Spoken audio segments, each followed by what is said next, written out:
السلام علیکم۔ یہ 5 منٹ کا ویڈیو ہونے والا ہے، بس یہی کہوں گا کہ ضرور دیکھیے گا یہ آپ ویڈیو، انشاءاللہ تعالیٰ اس سے آپ کو تھوڑی سی نالج ضرور ملے گی، آپ کا ٹائم یہ 5 منٹ ضائع نہیں ہوگا۔ میں سورہ عصر کو پہلے اتنا نہیں سمجھ پایا تھا جتنا اب الحمدللہ تھوڑا سا سمجھ پایا ہوں، تو وہ آپ کو میں بیان کرنا چاہتا ہوں کہ اعوذ باللہ من الشیطان الرجیم، بسم اللہ الرحمن الرحیم۔ اللہ پاک قرآن پاک میں سورہ عصر میں کیا فرماتے ہیں؟ والعصر، زمانے کی قسم۔ اگر ہم دیکھیں نا یہ بہت بڑی قسم ہے، اگر میں اس کو تھوڑا سا اور ڈیفائن کروں گا تو ویڈیو بہت ہی بڑی لمبی ہو جائے گی۔ اللہ پاک آگے کیا کہتے ہیں؟ ان الانسان لفی خسر، کہ بے شک بالیقین انسان بڑے خسارے میں، بڑے نقصان میں۔ اب اگر میں خود کو دیکھتا ہوں اس روشنیوں بھرے اندھیرے زمانے میں، خدا کی قسم میں فیل کر رہا ہوں کہ میں کتنے بڑے خسارے میں ہوں۔ لوگوں کو دیکھ رہا ہوں، لوگوں کے لباس کو دیکھ رہا ہوں، میں خود کو دیکھ رہا ہوں، میں بھی ان میں کتنا انوالو ہوں، میں واقعی بہت بڑے خسارے میں چل رہا ہوں، بہت بڑے نقصان میں چل رہا ہوں۔ اللہ پاک ہمیں ہدایت عطا کرے۔ اب اللہ پاک آگے کیا فرماتے ہیں اپنے بندے کے لیے؟ یہاں پہ آتی ہے ٹرننگ پوائنٹ کہ چلو تم خسارے میں تو ہو، اس سے نکل کیسے سکتے ہو؟ اللہ پاک آگے کیا فرماتے ہیں آیت میں؟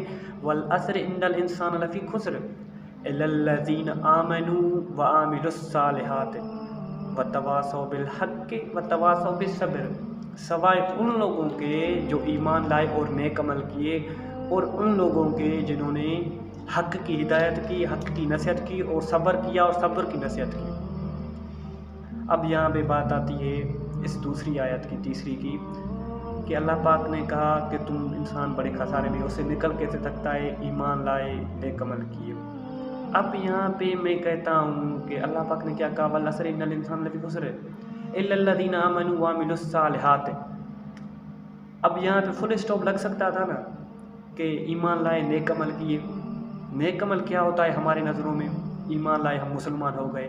اب یہاں پہ جو بھی ہم کام کرتے ہیں اس دنیا میں، جو اللہ پاک کو راضی کرنے کے لیے ہو، جو اللہ پاک نے ہم کو بتایا ہے کہ یہ تمہارے لیے بہتر ہے، نیک عمل ہے، وہ ہم جو بھی کرتے ہیں سوائے اس کے جو اللہ پاک کو ناراض کرے، بے حیائی کے خلاف بے حیائی ہو، اس کو چھوڑ کر ہم جو بھی نماز پڑھتے ہیں، کسی کی مدد کرتے ہیں، جو بھی کام کرتے ہیں وہ نیک عمل ہے نا۔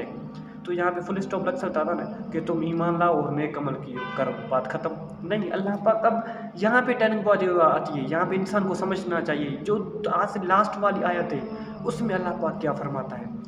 والعصر ان الانسان لفی خسر الا الذین آمنوا وعملوا الصالحات وتواصوا بالحق وتواصوا بالصبر۔ اب یہ اس آیت کو سمجھنے کی ہمیں بہت بڑی ضرورت ہے۔ یہاں پہ اللہ پاک نے فل اسٹاپ نہیں لگایا، وتواصوا بالحق وتواصوا بالصبر۔ اب سوائے ان لوگوں کے بھی جو نیک عمل تو کریں گے لیکن حق کی ہدایت کریں گے، حق کی نصیحت کریں گے، اور صبر کریں گے، صبر کی نصیحت کریں گے۔ اب یہاں پہ بات آتی ہے کہ ہمیں جسٹ نیک عمل ہی نہیں کرنی۔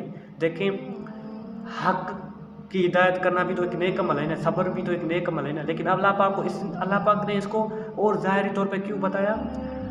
تاکہ مسلمان اس گمنامی میں نہ رہ جائے کہ حق کیا ہے، ناحق کیا ہے۔ امام حسین علیہ السلام میں جو کربلا ہوئی تھی نا، اس کو سمجھنے کی آپ کو ضرورت ہے۔ یہ جو ابھی ہو رہا ہے نا اسرائیل میں، فلسطین میں، سمجھنے کی ضرورت ہے آپ کو، ہم کو۔ وتواصوا بالحق وتواصوا بالصبر۔ اب ہم کو جب پتہ ہوگا کہ نیک حق کیا ہے، ناحق کیا ہے، مظلوم کون ہے، ظالم کون ہے، تو تبھی تو ہم دوسروں کو ہدایت کریں گے نا۔ پہلے تو ہم خود اپنے ہاتھوں سے اس کو روکیں گے نا۔ یہاں پہ بھی حق نہیں ہو رہا ہوگا، ظلم ہو رہا ہوگا، پہلے تو ہم اس کو اپنے ہاتھوں سے روکیں گے اور پھر دوسروں کو بھی ہدایت کریں گے۔ اب یہاں پہ ہوتی ہے بات کہ اس میں نہ لگ جانا کہ بس مجھے ایمان لائے، مسلمان ہو گیا اور بس نیک عمل کریں گے، نمازیں پڑھیں گے، زکوٰۃ دیں گے، سجدہ کریں گے، اللہ کو راضی کریں گے، جنت میں جائیں گے۔ نہیں، اگر ایسا ہوتا تو یہ آیت آتی ہی نہیں، نازل ہی نہیں ہوتی۔ اللہ پاک نے یہاں پہ مسلمان کو ایک بتا دیا کہ یہیں اپنی لائف تک نہیں رہ جانا، خود تک نہیں رہ جانا۔ اب یہاں پہ بات آتی ہے، لوگ کیا کہتے ہیں؟ میں اس کی کمر میں تو نہیں جاؤں گا، وہ تو میری کمر میں نہیں جائے گا، تو وہ جو بھی کرے اس کی مرضی۔ نہیں، اللہ پاک نے یہاں پہ بتا دیا حق کی ہدایت تمہارے اوپر فرض ہے، صبر کی تمہارے اوپر فرض ہے۔ اگر اللہ پاک نے تمہیں تھوڑا سا علم دیا ہے، تھوڑا سا بھی کچھ نصیحت دی ہے، تو تمہارے اوپر فرض ہے تو لوگوں کو بتاؤ کہ یہ تم غلط کام کر رہے ہو، حق یہ ہے، نہ یہ ہے، تمہیں صبر کرنا چاہیے۔ لیو ان لائف نہیں لے کے جانا۔